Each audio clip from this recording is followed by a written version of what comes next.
Sebanyak 12 orang termasuk pemilik yayasan rehabilitasi di wilayah Sendang Mulyo, Kecamatan Tembalang, ditetapkan sebagai tersangka atas kasus kekerasan dan penganiayaan. Mereka terancam hukuman 12 tahun penjara.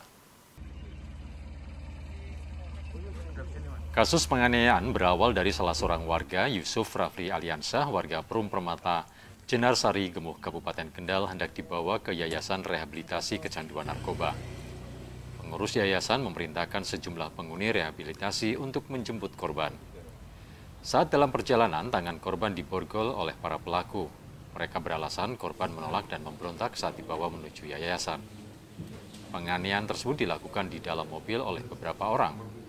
Mereka berdalih penganiayaan tersebut merupakan tradisi untuk menyambut orang baru di Yayasan Rehabilitasi Narkoba tersebut.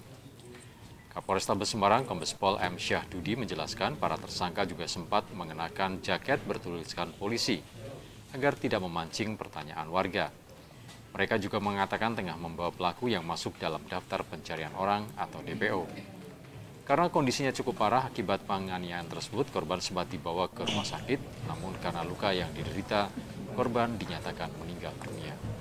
Pada hari Minggu, tanggal 2 Maret 2025, sekitar pukul 20.30 WIB, ibu korban menghubungi Bu Syongki selaku pemilik ataupun pimpinan rumah rehabilitasi untuk menjemput anaknya yang juga sebagai korban atas nama YRA untuk dilakukan perawatan di Yayasan Rehabilitasi.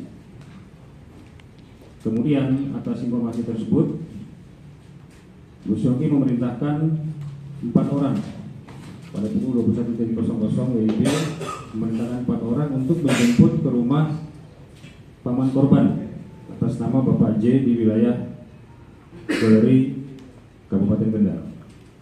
Adapun 4 orang yang berangkat menjemput korban adalah tersangka atas nama KA, itu petugas yayasan.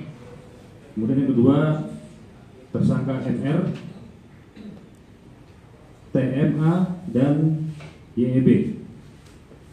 Ketiga-tiganya merupakan pasien ataupun orang yang sedang dirawat ataupun dilakukan penanganan di panti rehabilitasi tersebut.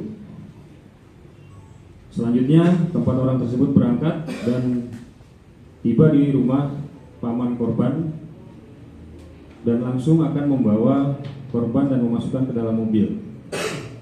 Namun ketika akan dibawa, korban melakukan perlawanan atau tidak mau dibawa, sehingga ada di antara 4 tersangka ini yang melakukan pemukulan dan langsung memasukkan korban ke dalam mobil. Nah, kemudian sesampainya korban di tempat rehabilitasi, korban pun juga masih melakukan perlawanan ataupun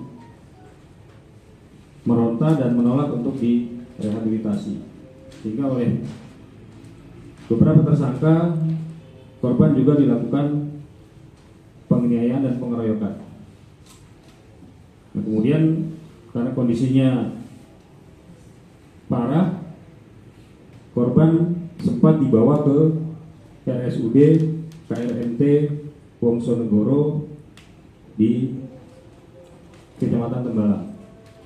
Namun karena luka yang diderita, akhirnya korban oleh pihak rumah sakit dinyatakan telah meninggal dunia.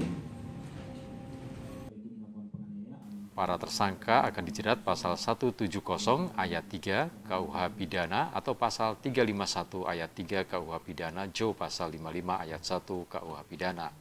Pasal tersebut menerangkan bersama-sama melakukan kekerasan terhadap orang yang menyebabkan kematian atau ikut serta dalam penganiayaan yang menyebabkan meninggalnya seseorang.